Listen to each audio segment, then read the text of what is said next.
Pero kung love life ng anak ang pag-uusapan, Sa pag-ibig, hinahayaan mo lang siya. Yes. Nahayaan ko lang siya. Pero nandiyan pa din ako sa side na bulong-bulong. Ay, hindi tama yan. Hindi okay yan. Yung mga ganun ba? Correct. May naniligaw? Marami. Hello, Kathden fans! Ito na nga ha, nahuli na mga Kathden investigador ng bayan, mga kasombreros. Itong Kathden na meron para silang couple shoes, no? Itong kulay white na ginagamit nila sa pag-gym, mga kasombreros. So, pareho siya ng style.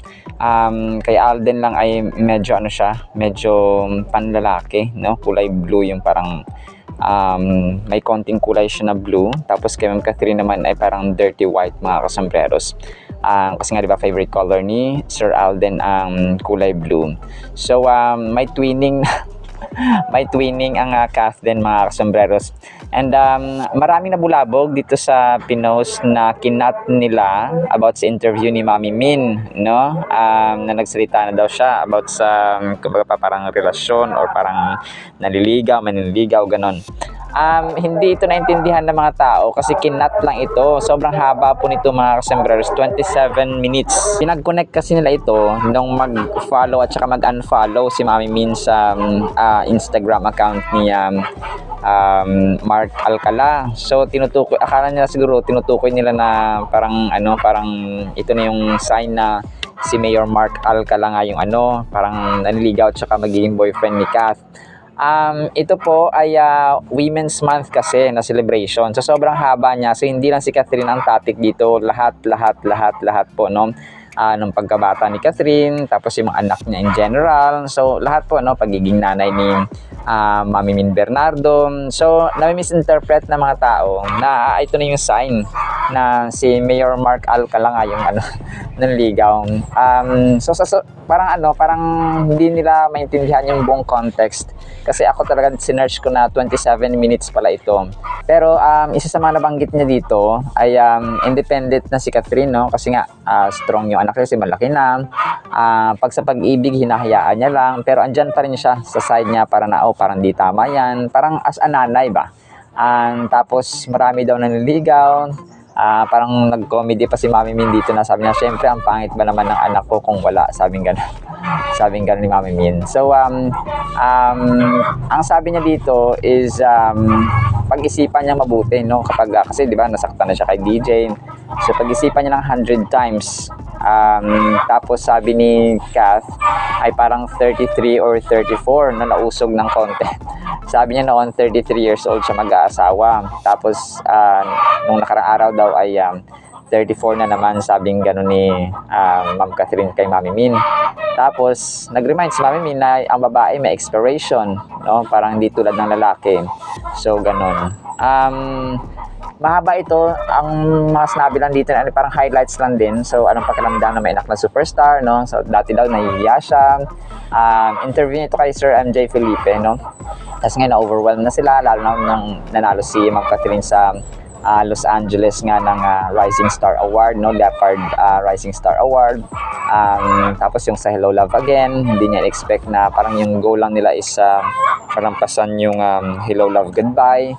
Tapos ngayon nga na parang sobrang laki na, 1.6 billion. So para sa akin parang kulang yung 1.6 billion. Kayo po, no? Hindi naman sa na-underestimate ko yung pero parang kulang talaga siya. Kahit na sila Sir Johnny Beriani and yung iba nagsasabi na parang kulang yung 1.6 billion, dapat mga 2 billion na siya, no, mga kasombreros. And then yun, no, kung nandiyan dito yung pag hula-hula nila, parang guessing na pinakaunang income ng Hello Love Again at 85 million isang araw, unang araw pa lang yan. So tapos kinuwento niya dito yung paano discover si Catherine, kasi nasa probinsya daw siya dati, no, sa Cabanatuan. Ay parang busy siya doon, pero yung eldest na daughter niya ay college na that time. Tapos parang si Rica Perelejo daw yung mukha niya, kaya parang kinukuha siya, no, na magkaroon ng TV commercial o parang mag-audition. Tapos one day niyaya niya si Catherine ng ate niya. Tapos, nung niyaya siya, ay doon na sila sa parang audition. Nahiya yung ate niya, yung pinambala niya si Catherine sa workshop. So, nag-workshop silang pareho. Pero, yung si Catherine yung parang, pinambala niya that day. Tapos, yung driver kasi nila, tsaka si ate niya, mahilig daw sa mga ganon, no? Mag-artista-artista. Pinag-audition nila si Catherine, no? Sa Little Miss Philippines. Tapos, on that day, ayan, nasaraduhan pa sila ng tape kasi din sa, di ba, kaila, sa Itbulaga dati. So, sa Little Miss Philippines. Tapos, nag-audition din sila kina Willie at saka Pia Guanyo, yung sa Little Miss You, no? She was 6 years old, tapos nakuha siya doon. Pero hindi siya nanalo, no? Second runner-up lang siya. So, umiyak siya that time kasi tatlo lang sila, tapos nag-tie pa. Tapos, siya ay second, no, na out siya. So, tapos yun, no? Pero at an early age daw, nakitaan na siya ng parang pagiging strong. Kasi sabi niya, gagalingan niya daw next time.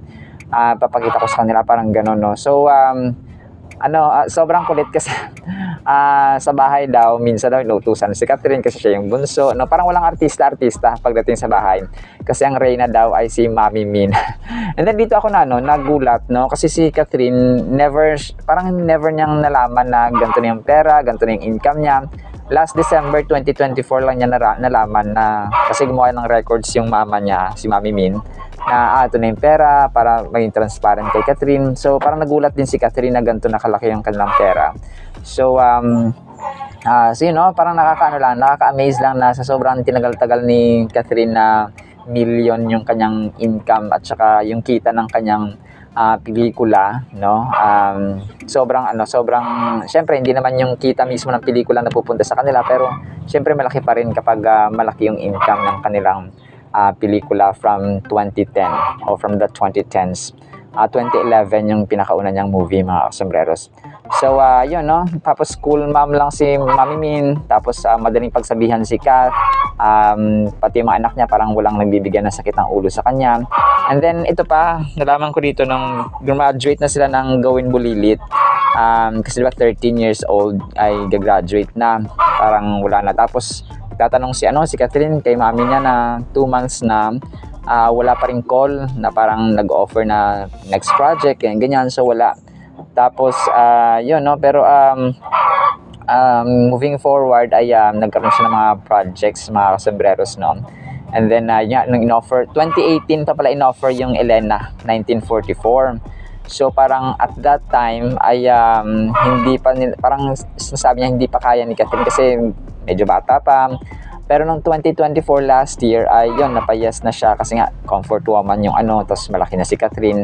Pero ang ganda daw ng script kasi binabasa at binibigyan pala si Mami Min talaga ng script para basahin bago tanggapin yung offer, para tanggapin yung kontrata and so on.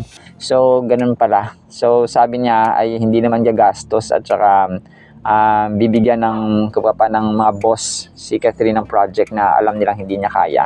Tsaka gagastos din sila talaga sa movie at saka paggawa nito, mga kasombreros. So ang Elena 1944 ay maganda rin yung pagkakalatag ng story. So ito aabangan natin na project or individual project ni Catherine. Tapos natutuwa ako dito kay Mami Min kasi dati daw nung hindi partisa yung anak niya, parang nag-set siya ng limit na 25 years old dapat mag-asawa ka na. Kasi parang nakaset na sa mind niya. Kasi si Mami Min daw, 19 years old, ay nag-asawa na siya. So, yun po, no? Pero hindi nangyari kasi yung anak daw niya, yung panganay, parang 29. Tapos yung lalaki niya, or yung boy, the only boy sa family ay 30 plus na yata nagkaanak. Tapos, yun. So, ito, mga kasombreros, medyo mahaba siya. So, yung, kumbaga pa parang context dito ay hindi lang dun sa panliligaw. So, na-misinterpret rin na marami at marami ng, kumbaga pa, kumbaga pa kumalas sa Kathleen na fandoms, mga kasombreros. And wag tayo mag-alala kasi yung mga witnesses natin tulad ng hardinero na madaling araw daw minsan nasa bahay si Catherine, nasa bahay si Alden ni Catherine. And then napatunayan ko ito nung in-interview si Pops Alden na dun sa Viva recently na tuwing madaling araw daw minsan ay nag-ano siya, no, nag-workout pa rin. So, so doon natin siya nahuli, no? And then yung kay AC, na isang gym lang sila na Catherine, na Alden, and so on. And then marami, no? Marami actually yung ano. And then ito, twinning pa sila, tsaka couple shoes, mga sombreros. So, wag po tayong Team Panatag pa rin po tayo. And then marami tayong witnesses, no? So, kung pa hindi lang ito yung basihan ng si Mayor Mark Alcala. So, wag po tayong magpadala doon, mga sombreros.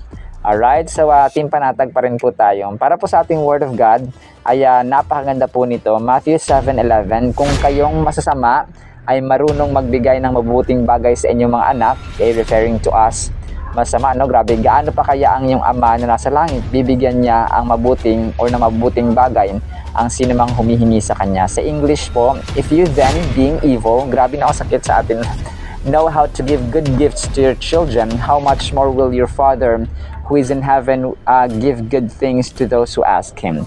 So, parang kinukumpara ni Jesus Christ yung tayo na may masama tayong ugali, hindi tayo perfecto, ay nagbibigay ng mabuting bagay sa ating mga anak, no, sa ating mga kapatid, sa ating magulang in general, sa ating jowa, sa ating asawa. How much more si Lord, mga sombreros. So, parang masakit ito, napatama na realidad actually sa atin na tao tayo, we have imperfections. God is perfect, yet kumapa tayo, yet tayo na mga may evil, evil side, may mga hindi perfecto, ay nagbibigay ng mabuti at saka magandang regalo at saka bagay sa ating pamilya. Pero siya, no, mabuti, perfect na perfect, banal na banal, forever at saka walang katapusan. Diba? Hindi ba tayo niya bibigyan? Of course, nabigay nga niya yung kanyang kaisa-isa anak na si Jesus Christ para lang sa atin na parang wala ng silbi, unworthy, wala ng karapatang mabigyan ng second chance, ng many chances. Pero God is, wag nating ismulin ng ating Diyos because He gives and He will give us kapag tayo po ay humingi sa Kanya with a pure intention, with a pure heart and humility, mga sombreros. So, God takes good care of His treasured children because He loves them perfectly. Human parents fall short, no? Tayo po ay nagkakamali. Yung ating magulang ay nagkakamali. But God's love is perfect and eternal. So the Heavenly Father knows what's best for His kids. Kung ang nanay natin, yung ating magulang, they know what's best for us. How much more yung ating Diyos na perpekto at saka walang bahid ng kasalanan at kasamaan sa Kanya, mga sombreros. He gives them what they need and not what harms them. So, sometimes, yung mga bagay na hinihingi natin na hindi ikakabuti ay hindi ibibigay ng Diyos. However, ibibigay niya yung kailangan natin. Okay? Yung mga wants kasi natin, yung mga gusto lang natin minsan hindi tama at saka makaka-apekto at makakasama pa sa atin. So, hindi niya ibibigay. Ibibigay niya sa atin instead yung nakakabuti sa atin. Believers can trust God completely because He is truly good. He cannot give anything but what is good. So, yun, period, mga sombreros. Because He is good, He gives us what's good for us, mga sombreros. Alright, so naman po in the meantime, nawa po ay pagpalain po tayo ng pag-ibig, pananampalataya at pag-asa in the mighty, holy, sweet, magnificent, our giver, Jesus Christ and perfect God. And everyone said amen and amen. See you sa next segment, mga sombreros, and paalam po. I love you.